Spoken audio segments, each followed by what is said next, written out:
Hi friends, welcome to my channel. ಇನ್ನೂ ಯಾರ್ಯಾರು ನಮ್ಮ ಚಾನಲ್ಗೆ ಸಬ್ಸ್ಕ್ರೈಬ್ ಆಗಿಲ್ವೋ ದಯವಿಟ್ಟು ಎಲ್ಲರೂ ಸಬ್ಸ್ಕ್ರೈಬ್ ಮಾಡಿಕೊಂಡು ಸಪೋರ್ಟ್ ಮಾಡಿ. ಹಾಗೆ ಅಗ್ನಿಸಾಕ್ಷಿ ಕತೆಗೆ ಎಲ್ಲರೂ ಹೇಗೆ ಸಪೋರ್ಟ್ ಮಾಡ್ತಿದ್ದೀರೋ ಹಾಗೆ ಒಲ್ಲದ ಬಂದ ಕತೆಗೂ ಸಪೋರ್ಟ್ ಮಾಡಿ. ಒಲ್ಲದ ಬಂದ ಸಂಚಿಕೆ 2. ಅವನು ಉತ್ಕರ್ಷ್ ಆಚಾರ್ಯ, ವಯಸ್ಸು 30, ತಂದೆ ಶ್ರೀನಾಥ್ ಆಚಾರ್ಯ, ತಾಯಿ ಗೋಪಿಕಾ ಆಚಾರ್ಯ. ಉತ್ಕರ್ಷ್ ನೋಡಲು ಸಖತ್ ಹ್ಯಾಂಡ್ಸಮ್, 6 ಅಡಿ ಹೈಟ್ ಇದ್ದಾನೆ. ನೋಡಲು ಕದರ್ ಆಗಿ ಚೆನ್ನಾಗಿದ್ದಾನೆ ಬಿಡಿ ನಮ್ಮ ಹೀರೋ. ಉತ್ಕರ್ಷ್ ತಂದೆಯವರು ಕೂಡ ಲಾಯರ್. ಸದ್ಯಕ್ಕೆ ಲಾಯರ್ ಕೆಲಸಕ್ಕೆ ರಾಜೀನಾಮೆ ಕೊಟ್ಟು ಹೋಟೆಲ್ ಬಿಸ್ನೆಸ್ ಮಾಡ್ತಿದ್ದಾರೆ. ಗೋಪಿಕಾ ಅವರು ಮನೆಯಲ್ಲಿ ಇರ್ತಾರೆ. ಉತ್ಕರ್ಷ್ ಮನೆಗೆ ಬಂದು ತನ್ನ ಅಪ್ಪ ಅಮ್ಮನ ಅಪ್ಪಿಕೊಂಡನು. ಮಗನ ಸಕ್ಸಸ್ ಕಂಡು ಇಬ್ಬರಿಗೂ ಖುಷಿ ಆಯಿತು. Dad, I am so happy. ಅಂತೂ ನಾನು ಗೆದ್ಬಿಟ್ಟೆ ಡ್ಯಾಡ್. ಆ MLA ಮಗನಿಗೆ ಸರಿಯಾದ ಶಿಕ್ಷೆ ಆಯಿತು ಅಂದನು. ಅದಕ್ಕೆ ಗೋಪಿಕಾ ಅವರು, ಉತ್ಕರ್ಷ್, ಆ MLA ಕಡೆಯವರು ಇಂದ ನಿಂಗೇನು ತೊಂದರೆ ಆಗಲ್ಲ ಅಲ್ವಾ ಅಂದರು. ಅದಕ್ಕೆ ಉತ್ಕರ್ಷ್, ನೋ ಮಮ್ಮ, ಏನೂ ಆಗಲ್ಲ, ನೀವೇನು ಭಯ ಪಡಬೇಡಿ ಅಂದನು. ಉತ್ಕರ್ಷ್, ಕೇಸ್ ಕ್ಲಿಯರ್ ಆದಮೇಲೆ ಮದುವೆ ಆಗ್ತೀನಿ ಅಂದಿದ್ದೆ. ಇವಾಗ ನಾವು ನೋಡೋ ಹುಡುಗಿನ ನೀನು ಮದುವೆ ಮಾಡ್ಕೋಬೇಕು ಅಂದರು ಉತ್ಕರ್ಷ್ ತಾಯಿ. ಅದಕ್ಕೆ ಉತ್ಕರ್ಷ್, ಮಮ್ಮ, ನೀವು ಯಾವ ಹುಡುಗಿನ ತೋರಿಸಿ ಮದುವೆ ಆಗು ಅಂತೀರೋ ಆ ಹುಡುಗಿಗೆ ಕಣ್ಮುಚ್ಚಿ ತಾಳಿ ಕಟ್ತೀನಿ, ನೀವೇನು ವರಿ ಮಾಡ್ಕೋಬೇಡಿ ಅಂದನು. ಮಗನ ಮಾತಿಗೆ ಗೋಪಿಕಾ ಅವರಿಗೆ ತುಂಬಾ ಖುಷಿ ಆಯಿತು. ಇವಾಗಿಂದನೇ ಬ್ರೋಕರ್ಗೆ ನಿಂಗೆ ಹುಡುಗಿನ ನೋಡೋಕೆ ಹೇಳ್ತೀನಿ ಅಂತ ರೂಮ್ ಹತ್ತ ಹೋದರು. ತಾಯಿ ಸಂತೋಷ ಕಂಡು ಉತ್ಕರ್ಷ್ ನಕ್ಕಿದ. ಡ್ಯಾಡ್, ಮಮ್ಮ ನೋಡಿ ಎಷ್ಟು ಹ್ಯಾಪಿಯಾಗಿದ್ದಾರೆ. ನನಗಂತೂ ಈ ಕೇಸ್ ತುಂಬ ತಲೆನೋವು ಇತ್ತು ಆ್ಯಂಡ್ ರಿಸ್ಕ್ ಇತ್ತು ಡ್ಯಾಡ್, ಬಟ್ ನಾನು ಬಿಡಲಿಲ್ಲ. ಅಂತೂ ಇಂತೂ ಕೇಸ್ ಗೆದ್ವಿ, ತುಂಬ ಖುಷಿಯಾಗ್ತಿದೆ ಡ್ಯಾಡ್ ಅಂದನು. ಅದಕ್ಕೆ ಶ್ರೀನಾಥ್, ಕಂಗ್ರ್ಯಾಟ್ಸ್ ಮೈ ಸನ್, ನೀನು ತಗೊಂಡಿರೋ ಕೇಸ್ ಯಾವಾಗ ತಾನೇ ಸೋತಿದ್ಯಾ ಹೇಳು, ಎಲ್ಲದರಲ್ಲೂ ಗೆದ್ದಿದ್ಯಾ, I am proud of you ಅಂದರು. ತಂದೆಯ ಮಾತಿಗೆ ಉತ್ಕರ್ಷ್, ಎಲ್ಲ ನೀವು ಹೇಳಿಕೊಟ್ಟಿರೋದೇ ಡ್ಯಾಡ್, ನಂದೇನೂ ಇಲ್ಲ ಅಂದನು.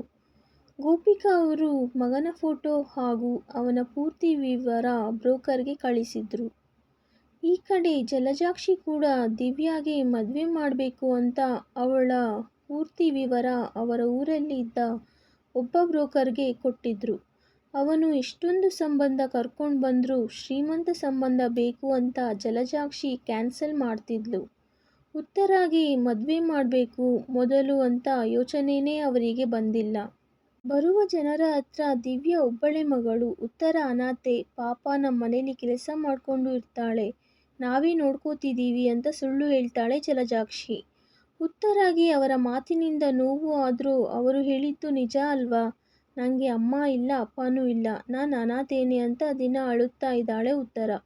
ಉತ್ಕರ್ಷ್ ಕೇಸ್ ಗೆದ್ದು 2 ದಿನ ಆಗಿತ್ತು. ಎಂದಿನಂತೆ ಅವನು ಕೋರ್ಟ್ ಕೇಸ್ ಅಂತ ಬ್ಯುಸಿ ಆಗಿಬಿಟ್ಟ. ಈ ಕಡೆ ಗೋಪಿಕಾ ಅವರಿಗೆ ಕೆಲವೊಂದು ಹುಡುಗಿರು ಫೋಟೋ ಬಂದಿತ್ತು. ಅದರಲ್ಲಿ ಯಾರೂ ಇಷ್ಟ ಆಗಿರಲಿಲ್ಲ. ಕೊನೆ ಫೋಟೋ ದಿವ್ಯಾದು ಆಗಿತ್ತು. ದಿವ್ಯಾನ ನೋಡಿ ಗೋಪಿಕಾ ಅವರಿಗೆ ತುಂಬ ಇಷ್ಟ ಆಯಿತು. ನನ್ನ ಸೊಸೆ ಇವಳೇ ಅಂತ ಫಿಕ್ಸ್ ಆಗಿಬಿಟ್ರು. ಆಗ ತಾನೇ ಬಂದ ಮಗನ ಹತ್ರ ದಿವ್ಯಾ ಫೋಟೋ ತೋರಿಸಿದ್ರು.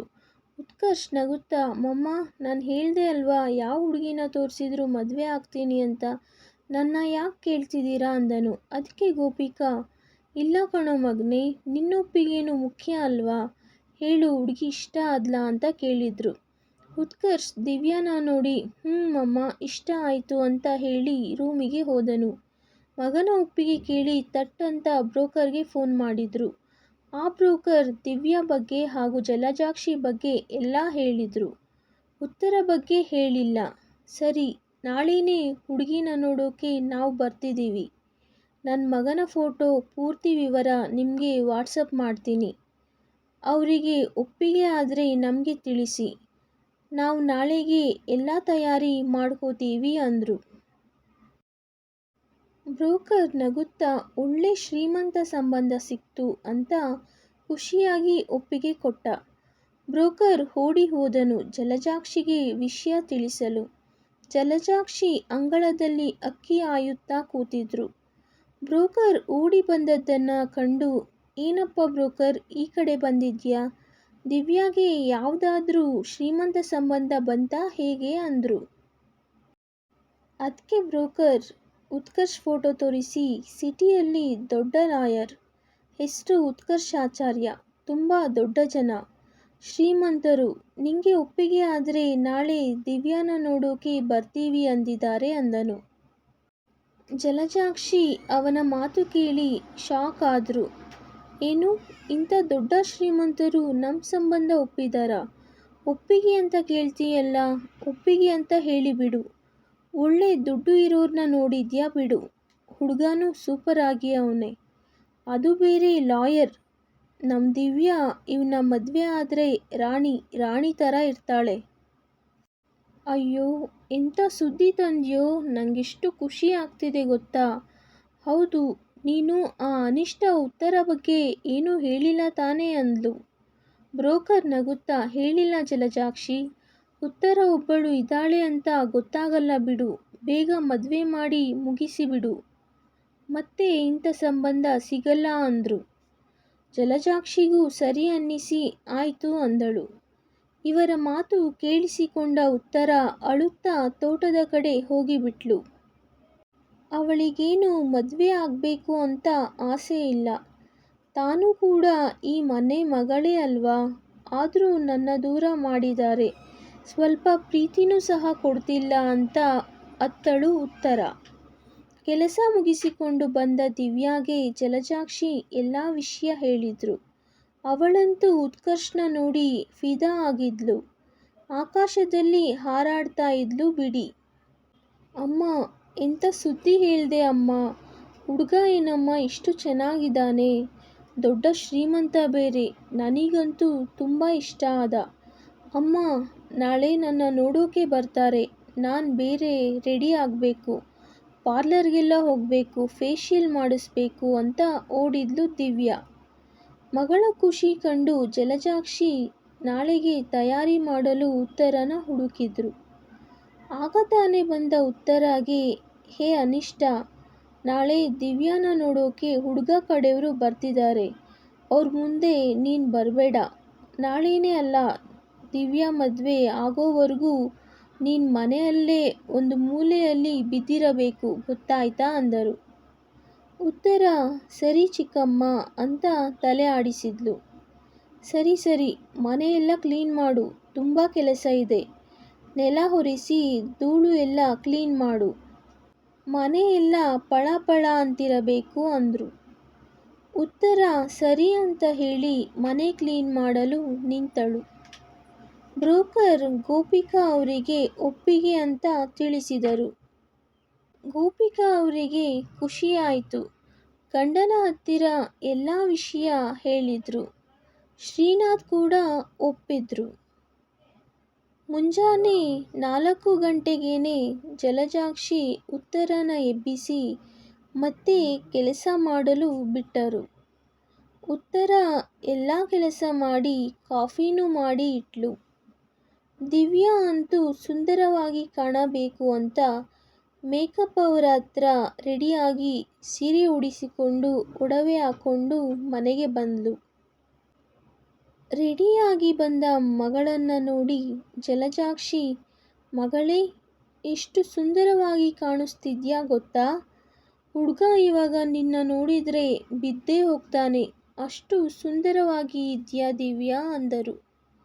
ಅದಕ್ಕೆ ದಿವ್ಯಾ, ಅಮ್ಮ, ಆ ಉತ್ತರ ಅಷ್ಟು ನಾನು ಚೆನ್ನಾಗಿಲ್ಲ, ಅವಳು ಏನಾದರೂ ಹುಡುಗ ಮುಂದೆ ಬಂದರೆ ಅಷ್ಟೇ ಕತೆ, ಅವಳಿಗೆ ಹೇಳಿಬಿಡು ರೂಮ್ ಬಿಟ್ಟು ಒಳಗೆ ಬರಬೇಡ ಅಂತ ಅಂದ್ಲು.